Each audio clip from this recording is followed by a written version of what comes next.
Lieutenant Governor Suzaane Crouch is joining us. That's coming up next on WNIN Lawmakers.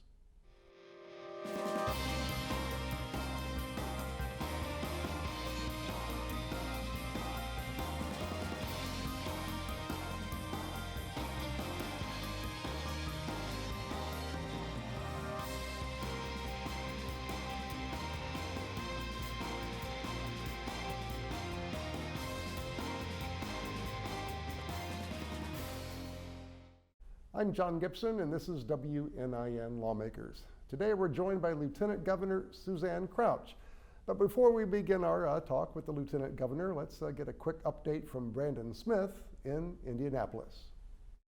Pregnant employees aren't guaranteed some accommodations, like longer or more frequent breaks, seating, and adjusted work schedules.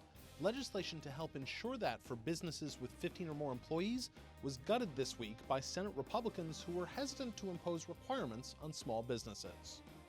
Current state law halts all syringe exchange programs July of 2021. Legislation this session would have removed that end date, but Senate Republicans defeated it. Some complain the programs give out too many needles and enable drug use, though their actual purpose is to help stop the spread of disease.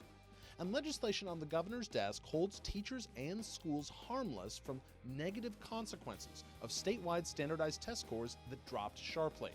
Governor Eric Holcomb and legislative leaders of both parties made that measure a priority after the new iLearn results were released last year. For Indiana Public Broadcasting, I'm Brandon Smith at the State House. Lieutenant Governor Crouch, we certainly appreciate you visiting with us today. It's great to be home. Yes, indeed, home. And in fact, yeah, we appreciate you. We appreciate you joining us. Well, we're at the halfway point of the General Assembly session in Indianapolis. Now, the first bill signed by the governor this year was to spend $291 million surplus dollars on higher education building projects. Now, before the session began, the governor indicated he would like to use at least some of that money to increase teacher pay. That didn't happen. How do you think higher pay for teachers can be accomplished? Can it be accomplished this session? Well, it's actually already been accomplished to a certain extent, John, because last year the governor paid down $150 million on pension liabilities, which freed up money that school corporations would have had to make payments for. Mm-hmm. And that money actually went back to schools and to teachers, and in fact 99% of the teachers received a pay increase last year. And so we are very, very committed to ensuring that teachers are compensated and valued for their worth. And in fact, Governor Holcomb has proposed that next budget, $250 million be actually paid down on pensions, freeing up more money that we believe, based upon what has already happened, is going to result in teachers getting additional pay increases. But that's not enough. Those are just kind of short-term fixes to the problem. And that is why the governor convened the Next Level Teachers Compensation Commission to look at and to come up with recommendations for a long-term solution to teacher compensation. And they will be making recommendations to the governor and the General Assembly later this year, and that will be taken up in the budget session, much like the Indiana General Assembly did with infrastructure, funding, the long-term funding plan. You can go in and do quick fixes, but that doesn't result in something that is going to occur year after year that our teachers can plan on. Right. Can you assure Indiana teachers and school corporations that they will see a boost in their pay next session? Well, certainly, it's up to the General Assembly. You know, the Indiana General Assembly is the one that puts forth the budget and approves the budget and the appropriations for the state of Indiana. But certainly Governor Holcomb and myself, and legislators, I believe also, will all be working to ensure that teachers will have a pay increase. And of course, pay increases, I'm guessing, are important to retain and also get teachers to move to Indiana, right? Oh, absolutely. But, even more than that, John, when we look at young people, and I can speak from my personal experience, when I look back on my life, outside of my parents, teachers had the single most influence on me. And so these are influence makers with our young children, and they're preparing and promoting that next generation to accomplish even greater things in life. And so we want to ensure that they're compensated for their value. All right, well, while we're speaking about education, and I believe Brandon Smith mentioned it in his moment there as we got underway, the hold harmless legislation that suspends accountability based on the new iLearn test. It's headed to the governor's desk. Now, of course, for years, we heard lots of complaints about I-STEP testing, lots of issues. Apparently, the replacement test is also raising some issues. How do you see it that we can resolve these issues with the iLearn and, well, now that the I-STEP is gone, the iLearn test? Well, certainly when you have a new test, that a lot of times takes an adjustment, and the General Assembly recognized that, and the governor recognized that, and that's why they put forth legislation to remove teachers' compensation from the results of that iLearn test, and that is a pause for 2 years. Hold harmless is what that would be called. That is right? absolutely. Right. Hold those teachers harmless because they cannot be held responsible for those test results because it was just a new test that the students weren't even weren't used to doing. So I know that the Department of Education and the General Assembly and the Governor's Office will be working to ensure that we have the right kind of results and that we are continuing to measure our performance as we move into the future. Is the iLearn test, as you see it, an improvement? Is it the right test for Indiana students? I don't know that I'm, the person to really answer that, John. Certainly with the new legislation that took place last year, which allows the governor to appoint the superintendent of public education, which will happen later this year. I think that we will see a new direction in education and more accountability for education and responsibility. So I'm very optimistic that those changes are going to result in an overall lifting up of our education here in Indiana. Yeah. All right, well, Lieutenant Governor Crouch, as you mentioned before we went on the air, you regularly drive between Evansville and Indianapolis. You're an Evansville native, and so you make that drive every week. Now, there's a hands-free driving bill that's been presented by Representative Sullivan. It's in a Senate committee at this time. What are your feelings about restricting cell phones and other devices while driving? Well, first of all, let me mention that I'm very proud of Representative Sullivan. She replaced me in the House when I became the Auditor of State, and she's doing a great job for Southwest Indiana. That issue is always a balance between government in our lives versus saving lives. And we know, studies have proven, research has shown that distracted driving with cell phones causes injuries and it causes death. And so if we can save a life, if we can save one young person's life or one old person's life by passing legislation that maybe causes us to change our behavior but results in people living, then I think absolutely it is the direction we must go in. And the particulars of the bill, and I don't know, again, if we don't want to get off in the weeds too much, but essentially it has to be a hands-free device. I mean, in other words, you can't be holding it in your hand as you drive, correct? Yes, as I understand it. Now, I'll become much more familiar with the bill now that it's moved to the Senate because I'm president of the Senate or statutorily. I'm president of the Senate, and so I become much more familiar with the bills when they come over to the Senate. Right, right. All right, well, let's move on to a bill that was a priority of Governor Holcomb, Senate Bill 342, that offers additional accommodations for pregnant women in the workplace. The bill has passed the Senate with some changes. It's been referred over to the Indiana House. Is this a priority as you see it? Is this an important measure, and what would you like to see in that measure?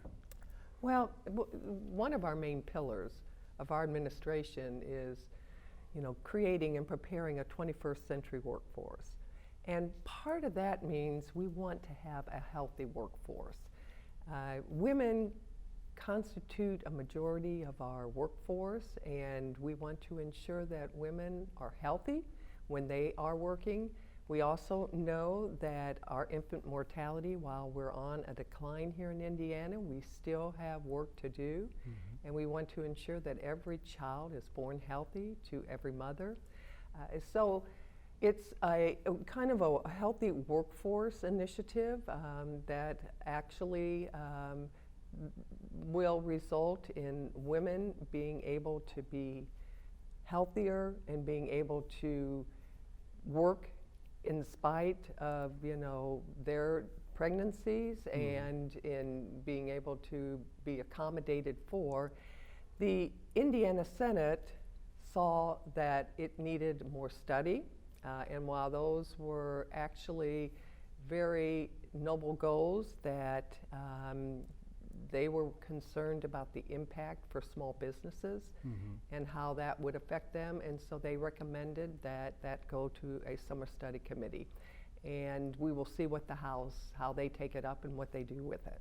Well, the governor and yourself, I mean, would you like to see some of those measures that perhaps they backed away from, more frequent breaks or maybe different work for women who are pregnant in the workplace?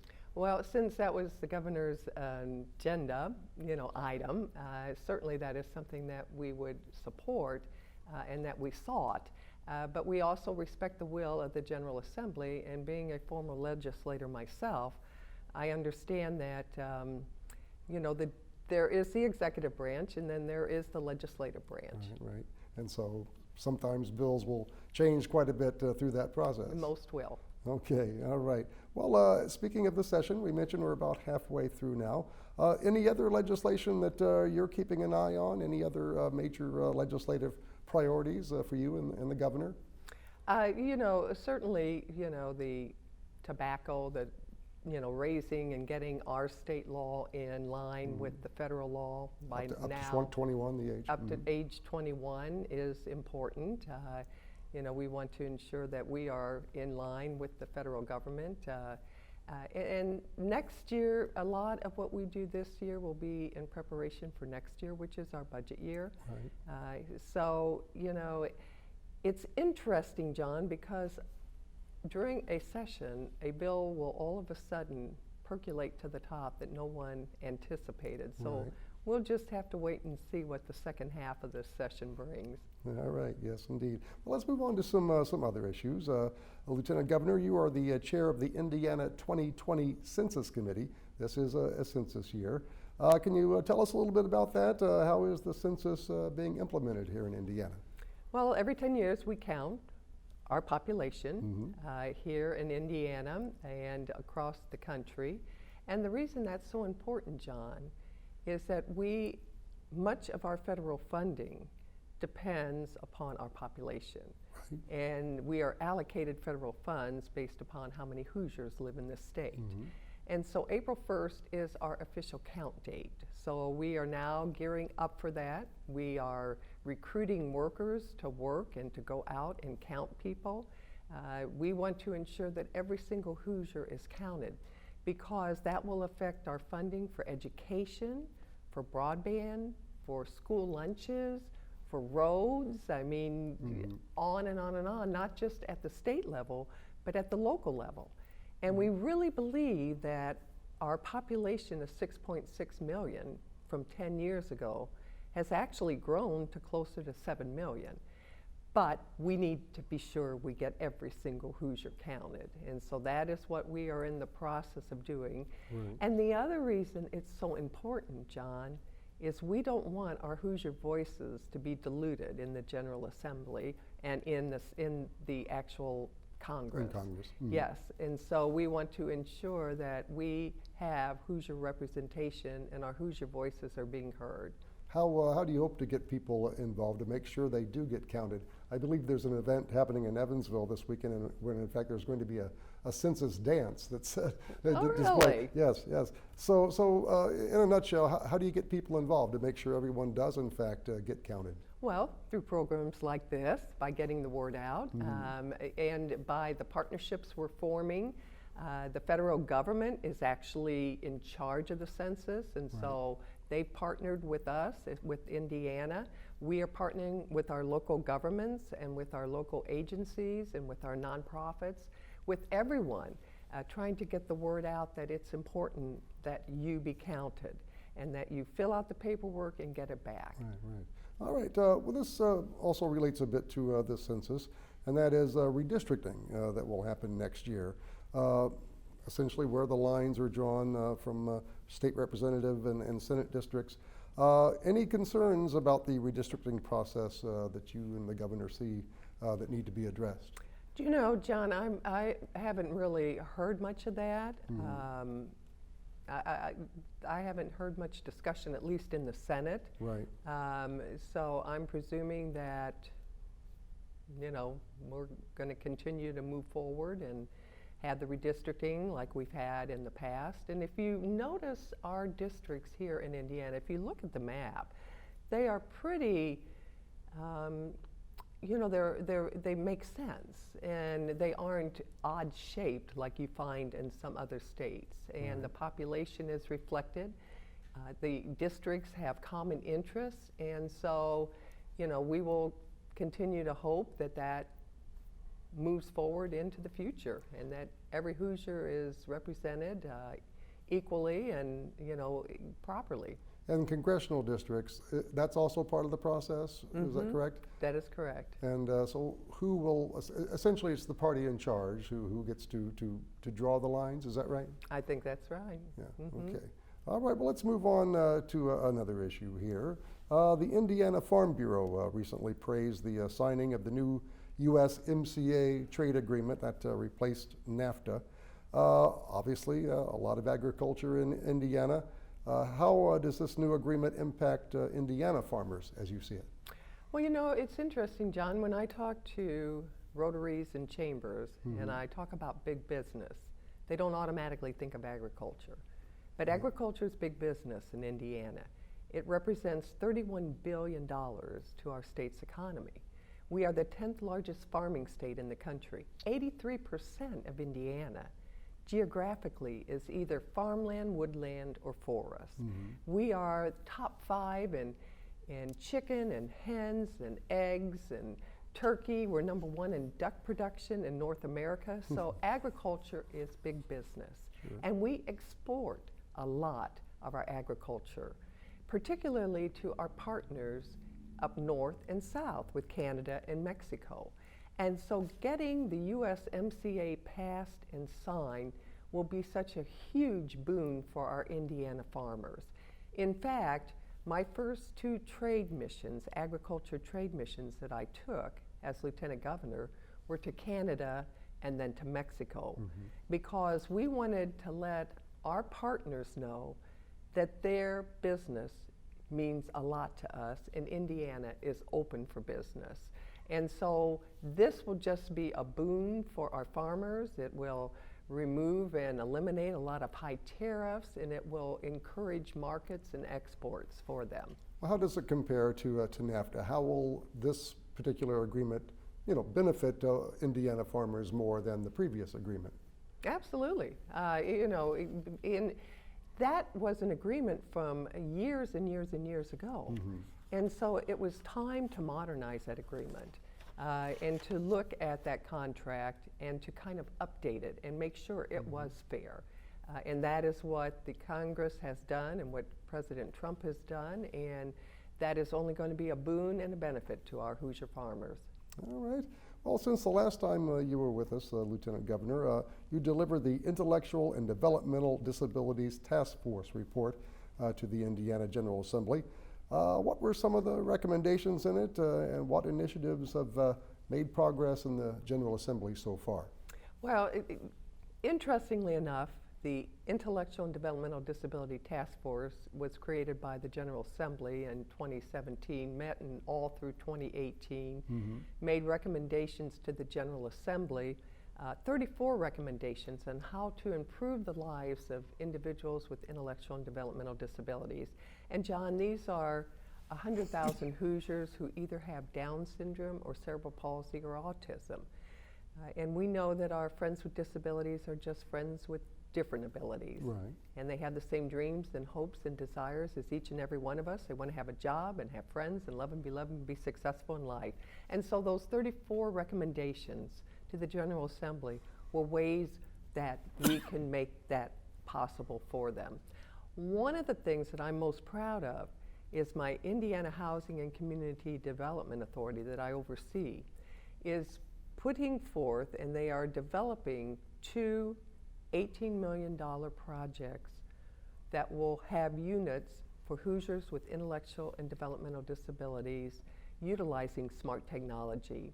This isn't being done anywhere in the country, and this will serve as a model, we believe, for the rest of the United States.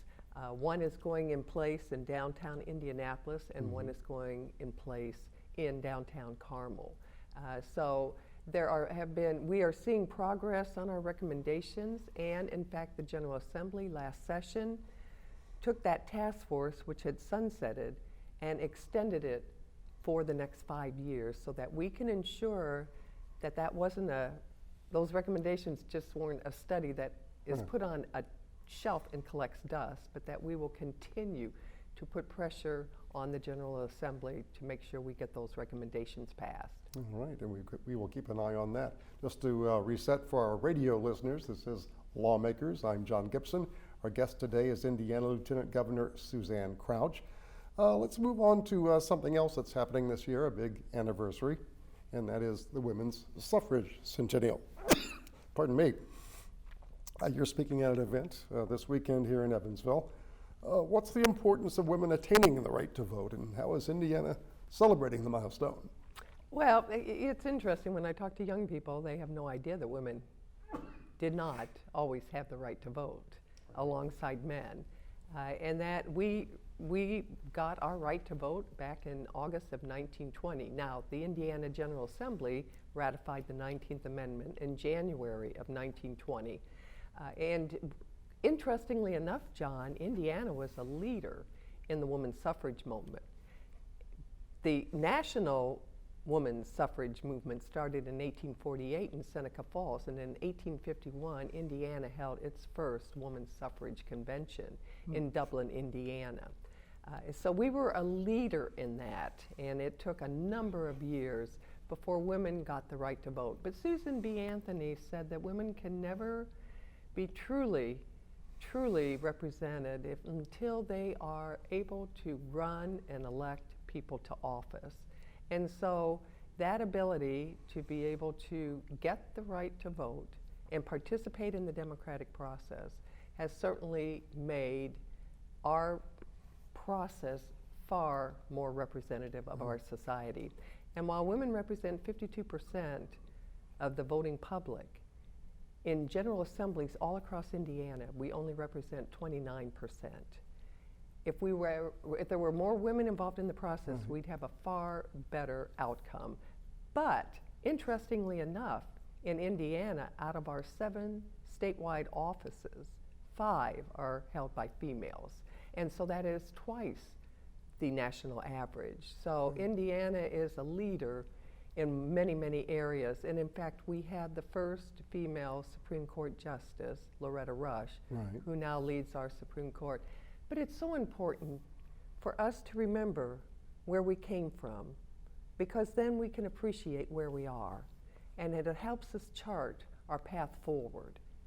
You mentioned, or we've talked about some of the committees you work on, some of your duties. Can you tell us a little more about, in the closing minutes here, some of the your other duties as Lieutenant Governor? Well, you know, constitutionally, I serve at the governor's incapacitated. Interestingly enough, Indiana is the duties of the Lieutenant Governor is far greater than most other states, because constitutionally I serve at the governor's incapacitated, but I also am the president of the Senate, and statutorily I head up 4 agencies in Indiana. I am Secretary of Agriculture and Rural Development. I head up the Indiana Housing and Community Development Authority, the Office of Community and Rural Affairs, and Tourism, which in July of this year will transition to our Indiana Destination Development Corporation. And that is going to be transformational for Indiana. We do such a great job at creating jobs here in Indiana. But the part that we sometimes miss is that quality of life piece that is so important. You know, I always say we're humble Hoosiers. We work hard, we put our nose to the grindstone, we do what's right, and we do it over and over again. And we don't celebrate our successes, and we don't tell people how great we are. And so this new agency, quasi-government agency, will be telling people about our assets. We'll be telling people about Indiana and who we are, how great we are, because we want to attract talent to Indiana. We want to attract students to Indiana. We want to attract businesses to Indiana. And so we need to market and sell and tell that story of what and who Indiana is. This Destination Development Corporation, how will that change the tourism effort here in Indiana? Well, tourism will just become a part of it. It'll be more of an umbrella for the whole quality of life piece here in Indiana. So tourism will be the part that attracts outside visitors to Indiana and encourages Hoosiers to visit their, you know, their destinations here within Indiana. But the Destination Development Corporation will be so much more because it'll be also focused on attracting businesses, attracting talent, and attracting students and retaining them here. Yeah, not just visitors, but folks who stay. Absolutely. Yes, indeed. All right, well, thank you so much for joining us today, You're welcome. Lieutenant Thank Governor you, Crouch. John. We certainly appreciate you coming in. Next week, we're taking a road trip to speak with our representatives in Indianapolis. Hope you can join us then. I'm John Gibson. Thanks for watching WNIN Lawmakers.